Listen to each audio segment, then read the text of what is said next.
വെജിറ്റേറിയൻസും non വെജിറ്റേറിയൻസും ഒക്കെ ഒരുപോലെ ഇഷ്ടപ്പെടുന്ന നല്ല കിഡിലൻ ടേസ്റ്റിലുള്ള പനീർ ബുർജി ആയാലോ? വീഡിയോ സ്കിപ്പ് ചെയ്യാതെ ഫുള്ള് കാണാം. ഇഷ്ടപ്പെട്ടാൽ സപ്പോർട്ട് ചെയ്യണേ. താമസിക്കുന്നില്ല, നേരെ വീഡിയോയിലേക്ക് പോവാം.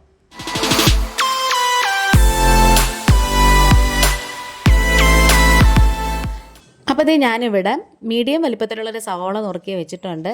ഒരു പകുതി തക്കാളി ചെറുതായിട്ട് നുറുക്കിയതും 1 ഇഞ്ച് നീളത്തിലുള്ള ഇഞ്ചിയും അതുപോലെ തന്നെ ഒരു 4-5 അല്ലി വെളുത്തുള്ളിയും 2 പച്ചമുളകും ഒക്കെ നുറുക്കി വെച്ചിട്ടുണ്ട്.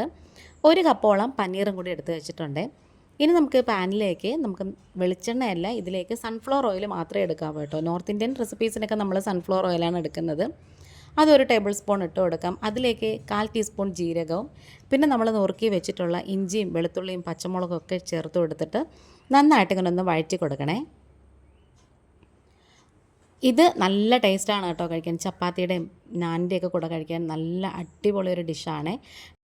ഇത് നമുക്കിങ്ങനെ മീഡിയം ഫ്ലെയിമിലിട്ടിട്ട് വേണം നന്നായിട്ട് ഇങ്ങനെ വഴറ്റി കൊടുക്കാൻ. ഈ ഇഞ്ചിയുടെയും അതുപോലെ തന്നെ വെളുത്തുള്ളിയുടെ ഒക്കെ ഒരു പച്ച മണം മാറുന്നവരെ നന്നായിട്ട് വഴറ്റിയതിന് ശേഷം നമുക്കിതിലേക്ക് നമ്മൾ നുറുക്കി വെച്ചിട്ടുള്ള സവോളയും കൂടി ചേർത്ത് കൊടുക്കാം. നല്ല അടിപൊളി ടേസ്റ്റാണ് കേട്ടോ ഇത് കഴിക്കാനായിട്ട്. അതുപോലെ തന്നെ ഇത് ചെയ്യാനും ഭയങ്കര എളുപ്പമാണ്. നമുക്ക് ഡയറ്റൊക്കെ നോക്കുന്ന സമയത്തൊക്കെ കഴിക്കാൻ പറ്റിയൊരു ഐറ്റമാണ് കേട്ടോ.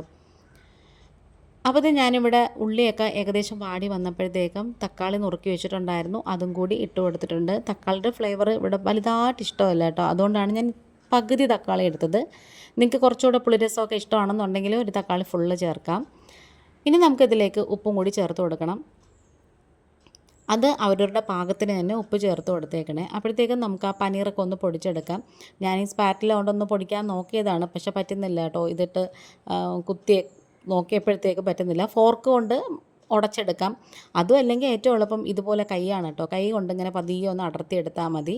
ഇനി നമുക്കിതിലേക്ക് അങ്ങ് ചേർത്ത് കൊടുക്കാനുണ്ട്. ഇതേപോലെ സവോളയും ഇഞ്ചിയും പച്ചമുളകും ഒക്കെ നന്നായിട്ട് വാടി വന്നപ്പോഴത്തേക്ക് നമുക്കിതിലേക്ക് 1/4 ടീസ്പൂണ് മഞ്ഞൾപ്പൊടി ചേർത്ത് കൊടുക്കാം. ഇനി ഞാനിവിടെ പിരിയൻ മുളകിൻ്റെ പൊടിയാണ് ചേർത്ത് കൊടുക്കുന്നത്. ഒരു 1/4 ടേബിൾ സ്പൂണോളം ചേർത്ത് കൊടുത്തിട്ടുണ്ട്. ഇനി നമുക്കിതിലേക്കൊരു 1 ടീസ്പൂണ് ഗരം മസാലയും കൂടി ചേർത്ത് കൊടുക്കാമേ.